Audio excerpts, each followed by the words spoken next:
Bonjour les amis, alors aujourd'hui je vais vous proposer de parler d'un détecteur d'entrée de gamme, très bonne machine.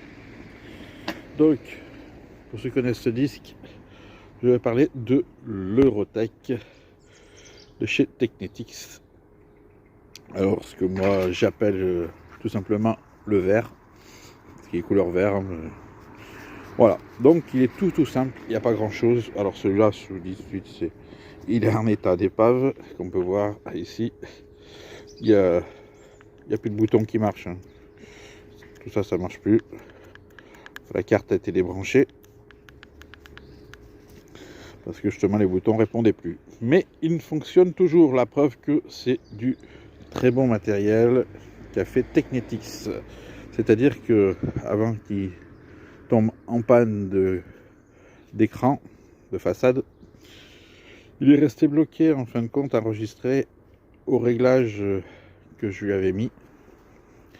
Et donc il le garde en mémoire. Donc j'ai dû ouvrir et puis j'ai fait un bouton dessous pour l'allumer. Voilà. Donc il se cale. Donc qu'est-ce qu'on peut voir ici? Vous avez l'indice de l'indice, la jauge de profondeur, la batterie. Donc quand vous allez détecter, vous allez voir, il va y avoir un indice ici qui va apparaître, qui va donner en fait l'indice de conductivité. Donc menu ici, vous cliquez comme ça, tac, bon ça marchera pas parce que je vous dis, hein, cliquez une fois, deux fois, bref, vous allez pouvoir régler avec plus et moins votre discrimination et puis votre sensibilité. Allez, c'est parti, je vous montre. Ah, un joli son.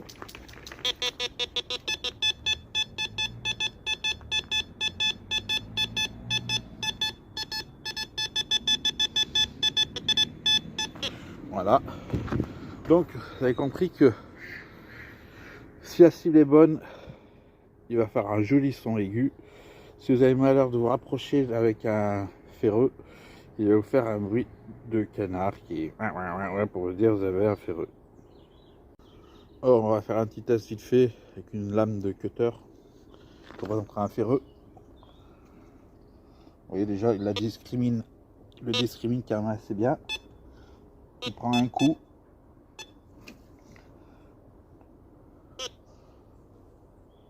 Alors lui, c'est en train de se casser la figure.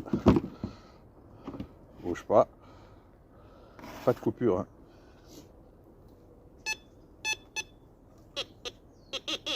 Vous entendez? Voilà. Donc il a aussi détecté le portable si je me mets trop près, vous voyez. C'est surtout le portable aussi qu'il a détecté. On peut vous dire que la puissance de détection, elle se fait même jusqu'au boîtier. Alors donc c'est par contre ce que je voulais en venir, justement, ça tombe bien. C'est que son seul problème, cette machine, c'est qu'elle est très sensible au champ magnétique, j'ai remarqué, dans le sens que si j'ai mon portable assez loin du boîtier, il ne chantera pas comme vous venez de l'entendre. Par contre, si je l'ai dans ma poche de pantalon et que j'ai par exemple une notification qui se fait sur le téléphone, et ben les ondes magnétiques passent jusqu'au boîtier et puis il se met à faire ça. Il se met à chanter. Après ça se coupe, comme vous pouvez voir, il est à nouveau stable, hein. Mais voilà, ça arrive. C'est son seul défaut, sinon il est super léger. Canard S. Alors le repose-bras, il est super large. Il vous permet en fin de compte de pouvoir détecter l'hiver par exemple avec un manteau. Voilà. Et donc c'est rare d'avoir des repose-bras avec une si grande ouverture. Sinon rien de plus à vous dire. Si c'est du plastique assez élastique, donc ça casse, mais voilà, faut vraiment mettre les pieds dessus, hein. En fait, marche arrière, vous mettez les pieds dessus. Et là, oui, mais sinon, s'il tombe, non. S'il retombe par terre, vous ne risquez pas de le casser. Alors, c'est un boîtier qui est en fait, de chez Technetix, qui est en fait valable sur les G2 aussi. C'est-à-dire que vous avez l'haut-parleur ici avec le compartiment pile, où va une pile de 9 volts. Vous voyez, comme je vous dis, j'approche le téléphone et il se met à chanter. C'est son petit problème. Bon, bref, à part ça, il a beaucoup de qualité. Il est super léger et ça, c'est vraiment appréciable. Donc, alors ça c'est Daika qui s'est fait opérer d'une otite. Voilà, donc pour ce détecteur, à qui le conseiller? Quelqu'un qui débute dans la détection, qui veut pas mettre cher dans un appareil, mais qui veut se faire plaisir.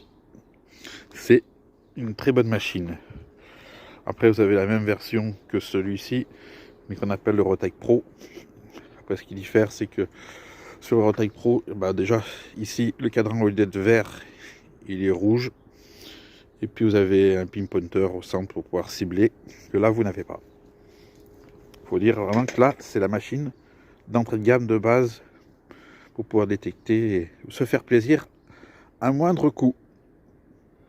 Sur ce, je vais vous mettre le prix de la machine, que vous pouvez la trouver. Si elle est encore, je pense, dispo neuf, je sais plus, parce que vous savez, il y a déjà un certain âge déjà, celui-ci. Mais je sais pas s'il est toujours disponible à la vente neuf. On va voir ça tout de suite. Je vous mets la photo de son prix d'achat, s'il est toujours dispo. S'il n'est pas dispo, on se dit à la prochaine.